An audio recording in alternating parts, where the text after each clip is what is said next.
As I sat in the living room, the silence hung heavily in the air, broken only by the ticking of the clock. It was a Saturday afternoon, and my son Steve had invited his new wife Jenny over for lunch. Ever since their wedding 6 months ago, I had hoped for a harmonious relationship, but tension always seemed to lurk beneath the surface. I glanced at the kitchen, where the smell of simmering pasta filled the room. I had spent the morning preparing a special meal to welcome Jenny into our family. My hopes were high. Maybe today would be different. Just then, the door creaked open, and Steve walked in, a wide grin on his face. "Hey, Mom! Jenny is here!" he called out. My heart raced as I wiped my hands on a towel and stepped out to greet them. "Hi, Jenny. It's great to see you," I said, forcing a smile despite my rising anxiety. She returned my greeting with a weak smile, and I noticed her eyes darting around the room, taking in every detail. "Thank you for inviting me over," she replied, her voice a bit shaky. "I hope I'm not intruding." "Not at all. This is your home now too," I reassured her, trying to ease the tension. However, the unease in her eyes didn't dissipate. As we sat down to eat, I couldn't help but notice the awkward silence. Steve tried to lighten the mood with jokes, but Jenny only half-heartedly laughed. I felt a pang of concern. Did she feel comfortable here? Was she still adjusting to being a part of our family? "Jenny, how are you finding married life?" I asked, hoping to spark a meaningful conversation. It's been good," she replied slowly, her gaze fixed on her plate. "Just a bit overwhelming sometimes." I could sense that she was holding back. "What do you mean by overwhelming?" I pressed gently, wanting to understand her better. "It's just getting used to everything, you know?" she said, avoiding my eyes. Steve jumped in. "Mom, cut her some slack. Jenny is still figuring things out." "Of course, I just want to make sure she feels at home," I replied defensively. After lunch, we moved to the living room for coffee, and the conversation turned to plans for the future. "Have you thought about starting a family?" I asked, trying to keep the atmosphere light. "We're just taking things one step at a time," Jenny said, her voice wavering. "Yeah, one step at a time," Steve echoed, but I could see the tension still simmering beneath the surface. That evening, as they prepared to leave, Jenny paused at the door, looking hesitant. "Thanks for lunch, Mrs. Thompson," she said, her voice barely above a whisper. "It's my pleasure. You're always welcome here," I replied, hoping to ease her nerves. As they drove away, I couldn't shake the feeling that something was off. I noticed how Steve had taken control of the conversation, and Jenny had become more reserved, like a bird trapped in a cage. I hoped she would eventually find her place in our family. Days turned into weeks, and the unease only grew. I often saw Jenny alone at family gatherings, sitting quietly while Steve chatted away with his friends. One afternoon, I decided to check in on her. "Jenny, would you like to grab coffee sometime?" I asked, trying to be supportive. "Oh, I don't know. I'm really busy with things at home," she replied, her eyes darting away. "Come on, it'll be fun," I insisted, determined to bond with her. Finally, she relented, and we met at a cozy cafe a few days later. I was excited to have this time with her. "Thank you for coming," I said as we settled into our seats. "Thanks for inviting me," she replied, though her smile didn't quite reach her eyes. As we chatted, I noticed how she fidgeted with her hands. "Is everything okay, Jenny? You seem a bit anxious," I probed. "I'm fine. It's just a lot to handle sometimes," she said quickly, a hint of frustration in her tone. "What's going on? You can talk to me," I urged gently, wanting to help her open up. She hesitated for a moment, and then finally said, "It's just, I thought things would be easier after the wedding, but they're not." "What do you mean?" I asked, my curiosity piqued. "I thought I would be a part of this family, but I feel more like an outsider," she confessed, tears welling in her eyes. My heart sank. "That's not how we see you, Jenny. We want you to be a part of this family," I reassured her, feeling a wave of guilt wash over me. "I just wish Steve would be more present," she said, her voice trembling. "He's always busy with work or hanging out with his friends." I felt torn. On one hand, I wanted to defend my son. On the other, I recognized Jenny's pain. Maybe you should talk to him about how you feel, I suggested, hoping to give her a way forward. I don't know if he'll understand, she said, shaking her head. Sometimes it helps to be honest. He loves you, I encouraged. After that coffee date, I made a point to be more supportive of Jenny, hoping to help her settle in. I invited her over more often, sharing stories about our family traditions and memories. But each time I sensed a barrier between us that seemed insurmountable. One day, while I was cleaning up the house, Steve burst through the door, excitement radiating from him. "Mom, you won't believe what just happened." "What is it?" I asked, intrigued. "Jenny and I are going on a weekend trip, just the two of us," he said, grinning from ear to ear. "Wow, that sounds fantastic. Where are you going?" I replied, genuinely happy for them. "Just a cabin in the woods. I think it'll be good for us," he explained. "Great. You both need some time alone to connect," I agreed, feeling relieved that he was finally prioritizing his marriage. As they prepared for their trip, I sensed Jenny's nerves creeping back in. "Are you excited?" I asked her when she arrived to pack. "Yeah, but I'm also a little anxious," she admitted, biting her lip. "Why? It's just a weekend away." I chuckled, trying to lighten the mood. "I don't know. It's just, I hope it helps us," she replied, glancing at Steve, who was busy packing the car. That weekend, I hoped they would find the time to reconnect.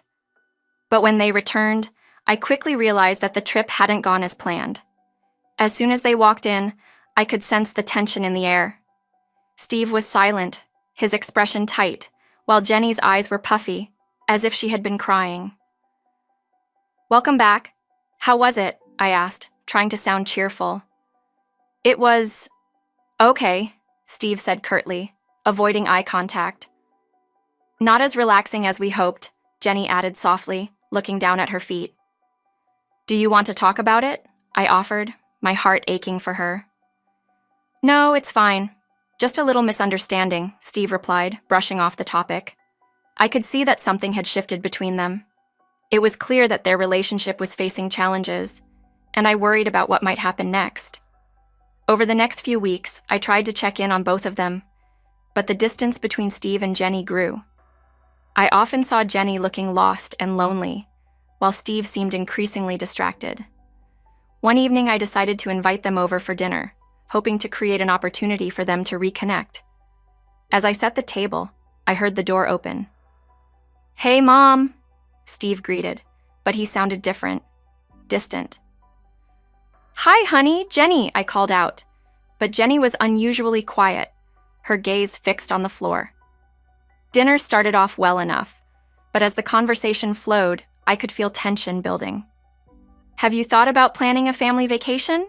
I asked, trying to steer the conversation to something positive. "Yeah, we talked about it," Jenny replied, but her voice lacked enthusiasm. "Maybe a beach trip would be nice," I suggested, but the mention of a vacation only seemed to deepen the silence.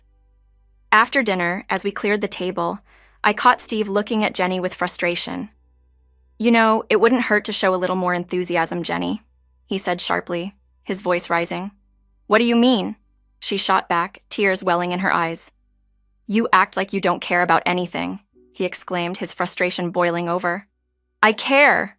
But it's hard when you're always gone," she yelled, and the emotional weight of their argument filled the room. I felt a wave of panic wash over me. "Maybe we should take a break," I suggested, hoping to de-escalate the situation. "Mom, this is between us," Steve snapped. "Then talk to each other," I pleaded, desperate for them to find common ground. As they both turned away from me, I realized how helpless I felt. My heart sank as I watched my family unravel before my eyes. The following weeks were filled with tension. I noticed that Steve was spending more time away from home, claiming he was working late, while Jenny withdrew further into herself. One evening, I decided to drop by their apartment unannounced, hoping to find a way to help. When I arrived, I knocked softly on the door, my heart racing. "Mom? What are you doing here?" Steve asked, his surprise evident as he opened the door. "I just wanted to check in on you both," I said, stepping inside. Jenny was sitting on the couch, her eyes red and puffy. "Hi, Mrs. Thompson," she greeted weakly. "Is everything okay?" I asked, concern flooding my voice. "Yeah, we're fine," Steve replied, but I could see the strain in his expression. "Are you sure? It seems like there's a lot of tension between you two," I pressed, hoping to get to the bottom of things. "Mom, it's really none of your business," Steve snapped, and I flinched at his tone. "Maybe I can help," I offered, my desperation growing. "No, we're just going through a rough patch," Jenny interjected, trying to calm the situation. But the words hung in the air, and I couldn't shake the feeling that this rough patch could lead to something much worse. As I left their apartment that night, I felt a sense of dread settle over me. I knew that if things didn't change soon, their marriage could unravel completely. Days turned into weeks, and the tension continued to mount. I decided to reach out to Jenny again, inviting her over for coffee. I hoped this time she would open up. "Hey, Jenny, it's good to see you," I said warmly when she arrived. "Hi, Mrs. Thompson," she replied, though her smile didn't reach her eyes. As we sipped our coffee, I carefully broached the subject. "How are you really doing?" "I'm okay," she said quickly, but I could tell she was struggling. "Jenny, I can see you're not okay. What's going on?" I pressed gently. With a sigh, she finally opened up. "I just feel like I'm losing Steve. He's been distant and not really present." My heart sank. "Have you talked to him about how you feel?" "I've tried, but it's like he doesn't want to listen," she said, her voice breaking. "Maybe you need to have a heart-to-heart." "He loves you, Jenny," I encouraged. But deep down, I feared it might be too late. That weekend, I felt a sense of foreboding as I prepared for another family dinner. I invited both Steve and Jenny, hoping to provide a safe space for them to communicate. When they arrived, the tension was palpable. "Thanks for having us," Steve said, but his eyes were filled with worry. "Of course, I made your favorite," I said, trying to lift the mood. As we sat down to eat, I made an effort to steer the conversation to lighter topics, but it was clear that neither of them was fully engaged. "Jenny, have you been working on your art lately?" I asked, hoping to spark some joy. "Not really," she replied, her voice flat. "Why not?" "You used to love painting," I encouraged, hoping to remind her of her passions.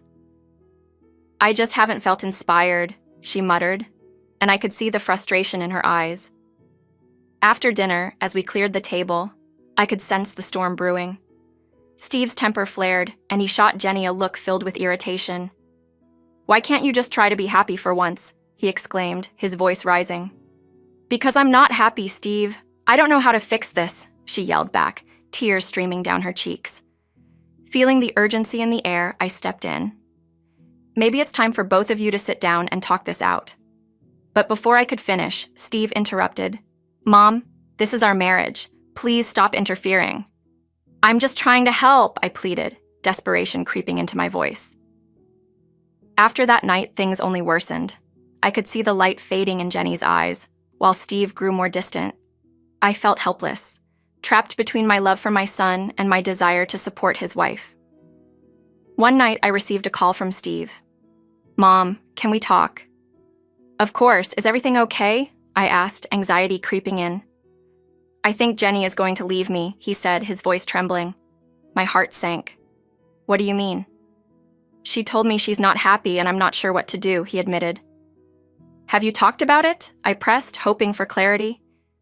"We've tried, but it's like we're speaking different languages," he replied, frustration evident in his tone. As I listened to him, I felt a sense of urgency. "You need to find a way to communicate, Steve. If you love her, fight for your marriage." "I don't know if I can," he said softly, and the weight of his words hung in the air. Days turned into a blur as I tried to help them both navigate their struggles. I urged Jenny to reach out to Steve, and I encouraged Steve to be more present, but each time it felt like pushing a boulder uphill. One evening I received a text from Jenny asking to meet. My heart raced as I wondered what she would say. "Hey, Jenny, what's on your mind?"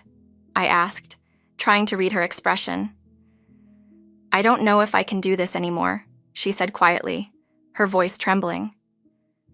What do you mean? I asked, panic rising within me. I feel lost, and Steve is never around. I don't want to keep fighting, she confessed, tears streaming down her cheeks. Jenny, please don't give up. You love him, right? I urged, hoping to reach her heart. I do, but love isn't enough when he's always gone, she replied, her voice breaking. I took a deep breath, trying to find the right words. Then talk to him. Tell him how you feel. You deserve to be heard. As the days went by, I felt a storm brewing in their relationship. I knew something had to change before it was too late. One night, I received a call from Steve. Mom, I need your help, he said, urgency in his voice. Of course. What's wrong? I asked, my heart racing. Jenny and I had a huge fight. She said she's thinking about leaving, he confessed, the weight of his words crashing down on me. Have you tried to talk to her? I pressed, desperate to help. I don't know how to reach her. It's like she's given up, he replied, his voice breaking. Steve, you need to show her that you care. Make time for her. Fight for your marriage, I urged, hoping to ignite a spark in him. That weekend, I could feel the tension in the air as Steve prepared to speak with Jenny. I crossed my fingers, hoping it would go well. As the days passed, I waited anxiously for news. Finally, I received a call from Steve. Mom, we talked, he said, his voice a mix of relief and uncertainty. What happened? I asked, my heart racing. It was hard, but we finally had an honest conversation. I realized how much I've taken her for granted, he admitted. I felt a surge of hope. That's great. What's next? We're going to work on things together, he said, and I could hear the determination in his voice. Over the next few weeks, I saw a shift in their relationship. They began to spend more time together, and Jenny seemed to brighten. One afternoon, I invited them over for dinner again. As we sat down to eat, I could feel the warmth returning to their dynamic. Thanks for having us, Mom, Steve said, his tone lighter. It's my pleasure. I'm glad to see you both, I replied, smiling at Jenny, who looked radiant. As dinner progressed, I noticed how they laughed and shared stories, the tension that once loomed over them fading away. After dinner, I suggested playing a game. Let's have some fun, I said, eager to keep the positive momentum going. As they played, I watched them reconnect, their laughter filling the room. My heart swelled with joy, knowing that their marriage was healing. That night, as they left, I felt a sense of relief wash over me. I had witnessed their struggles, but now I could see hope for their future. A few months later, they invited me over for dinner at their place. Mom, we want to celebrate something, Steve said, excitement evident in his eyes. What is it? I asked, my curiosity piqued. We've decided to start a family, Jenny announced, her eyes sparkling with joy. My heart soared. Oh, that's wonderful news. I'm so happy for you both. As we celebrated, I couldn't help but reflect on how far they had come. Their love had endured, and together they had overcome the obstacles that once seemed insurmountable. In that moment, I felt immense gratitude for their resilience and determination. Their journey had been difficult, but it ultimately led them to a brighter future. As I left their home that night, I carried with me the knowledge that love can conquer all, even in the face of adversity. I knew that together, Steve and Jenny would continue to grow and thrive, hand in hand, ready to face whatever life threw their way. And in my heart, I felt hopeful for the beautiful family they were about to create together.